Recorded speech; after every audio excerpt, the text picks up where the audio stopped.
एकदम खुसखुशीत अशी आपली शंकरपाळी तयार झाली आहे। शंकरपाळी खुसखुशीत आणि चांगली कशी बनवायची त्याचं अगदी योग्य प्रमाण आणि माप मी तुम्हाला सांगणार आहे। तर स्वागत आहे आपल्या YouTube चॅनलवर, ज्याचं नाव आहे चविष्ट पदार्थ आणि मी आहे सोनल। तर आज आपण बघणार आहोत शंकरपाळी कशी बनवायची। तर इथे मी अर्धा किलो मैदा घेतला आहे, इथे मी 120 ग्राम तूप घेतला आहे, 120 ग्राम साखर घेतली आहे आणि त्याच मापामध्ये मी 1 वाटी दूध घेतला आहे। आता हेच मी तुम्हाला प्रमाणामध्ये सांगत आहे। 1 वाटी मी इथे दूध घेतला आहे, त्याच मापाची मी इथे साखर घेतली आहे 1 वाटी, 1 वाटी मी तूप घेतला आहे आणि 4 वाटी मी इथे मैद्याचं पीठ घेतलं आहे। हे सगळं समप्रमाणामध्ये घ्यायचं आहे, फक्त मैद्याचं पीठ हे 4 वाटी मी घेतलं आहे। साहित्याचं माप आणि प्रमाण आपण बघितलंच आहे। तर आता आपण कृतीला सुरुवात करूया। एका लहान पातेल्यामध्ये मी 1 वाटी दूध घेत आहे आणि त्यामध्ये मी 1 वाटी पिठी साखर घेत आहे आणि हे फक्त मी एकत्रित करून घेत आहे।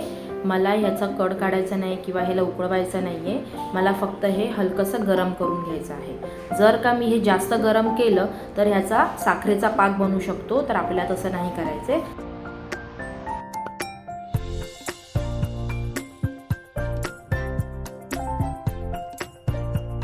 पिठी साखर दुधामध्ये विरघळेपर्यंत आपल्याला हे हलवत राहायचं आहे। त्याच्यानंतर आपण हे एका साईडला काढून घेऊया।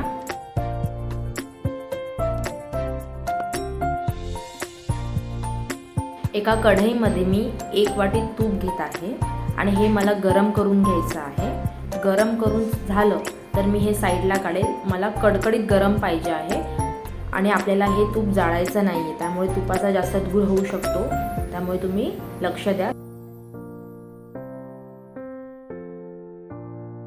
एका भांड्यामध्ये मी मैद्याचं पीठ घेत आहे,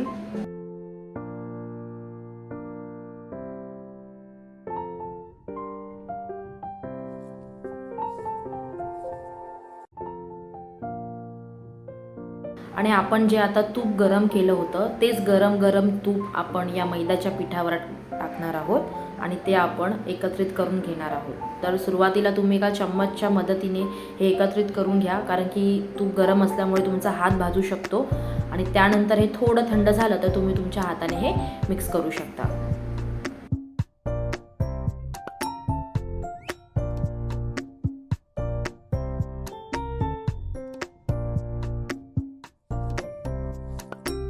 फक्त तुपाच्या मदतीने आपण हे मिश्रण एकत्रित करून घ्यायचं आहे। जोपर्यंत हे हलकंसं हाताला वळत नाही तोपर्यंत आपण यामध्ये पाणी नाही घ्यायचं आहे। हे वळून झाल्यानंतर आपण जे दूध आणि पिठी साखर यांचं जे मिश्रण तयार केलं होतं ते थोडं थोडं यामध्ये घ्यायचं आहे आणि हे मिश्रण आपण एकत्रित करणार।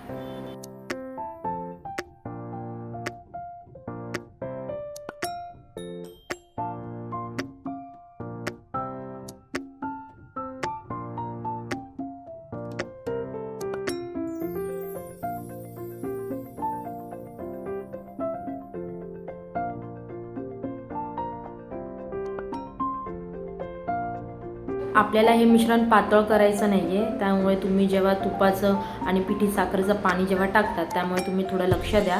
जर का हे पातळ झालं तर आपले जे शंकरपाळी आहे ती फुलणार नाही किंवा चांगली बनणार नाही, त्यामुळे आपल्याला हे घट्ट मळायचं आहे। असं कडक घट्ट हे पिठाचं मिश्रण पाहिजे।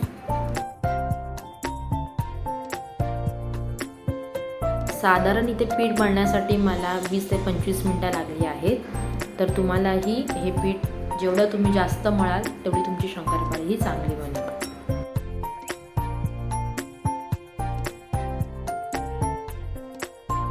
शंकरपाळीचं पीठ मळून तयार झालं आहे आणि हे मी 30 मिनिटांसाठी झाकून ठेवत आहे।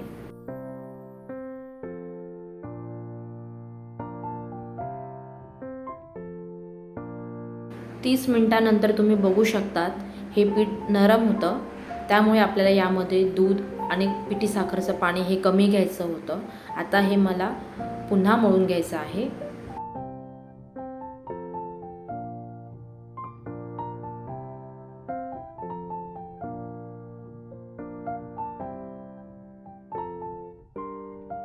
पीठ मळून झाल्यानंतर तुम्हाला जेवढे याचे गोळे घ्यायचे तेवढे तुम्ही गोळे घेऊ शकता आणि हे मी आता लाटून घेत आहे।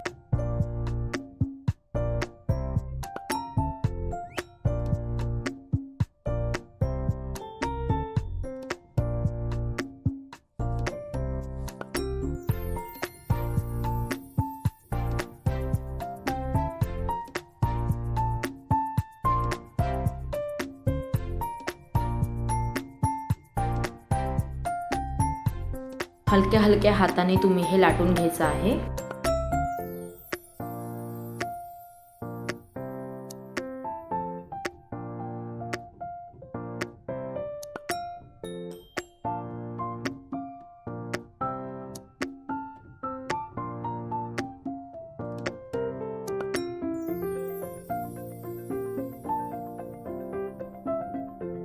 पीठ आपल्याला केवढं जाडं पाहिजे किंवा पातळ पाहिजे तुम्हाला मी दाखवते। अशा प्रकारे तुम्हाला हे पीठ एवढं जाडं लागेल।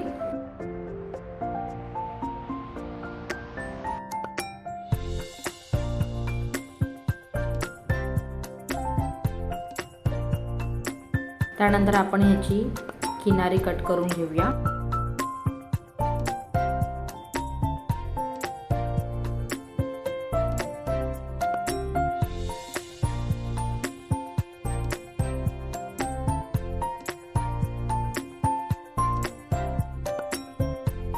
आणि आता आपण याचे काप करून घेऊया।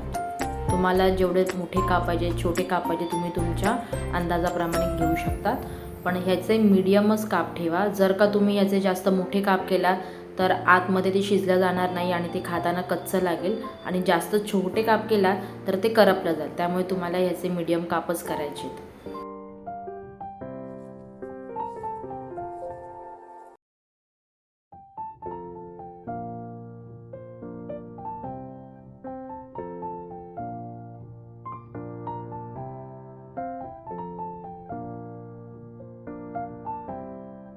त्यानंतर आपण एका प्लेटमध्ये हे काढून घेऊया।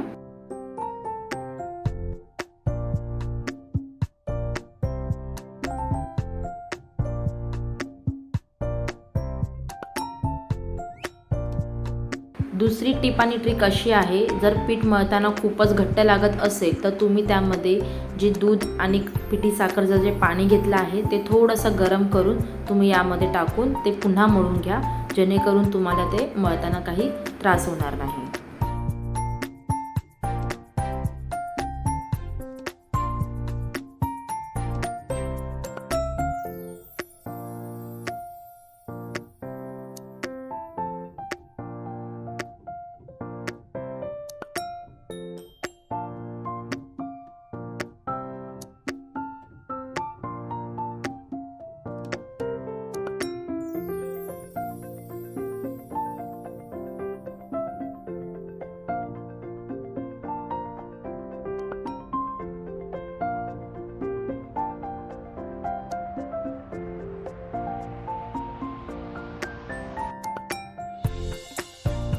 अशा प्रकारे तुम्ही सर्व पिठांचे गोळे करून ते कट करून घ्या, आणि आता आपण हे फ्राय करणार आहोत।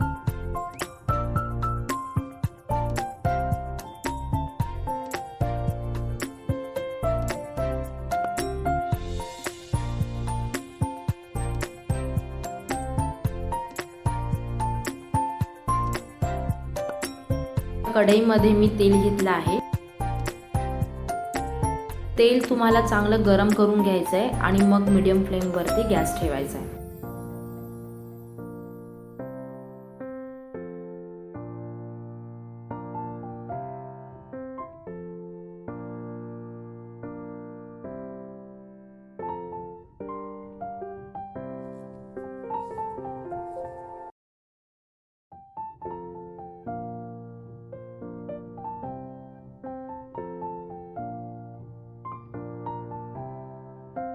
आता आपण शंकरपाळी तळून घेऊया।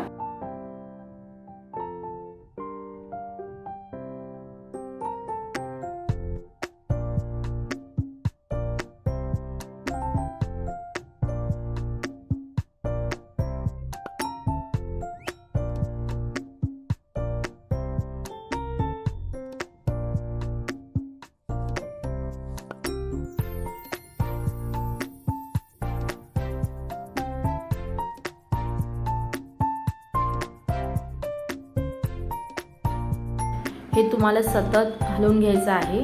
जर का तुम्ही हे हलवलं नाही तर तेल जास्त तापल्यामुळे शंकरपाळी आपली ही करपू शकते।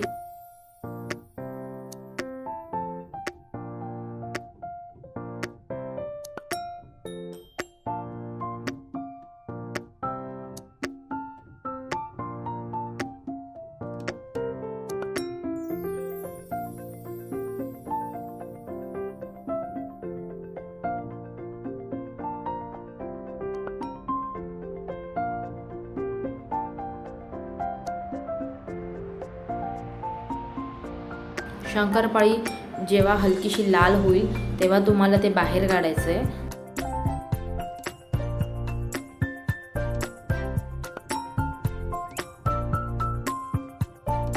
जास्त वेळ तळल्यामुळे ती कडू लागू शकते.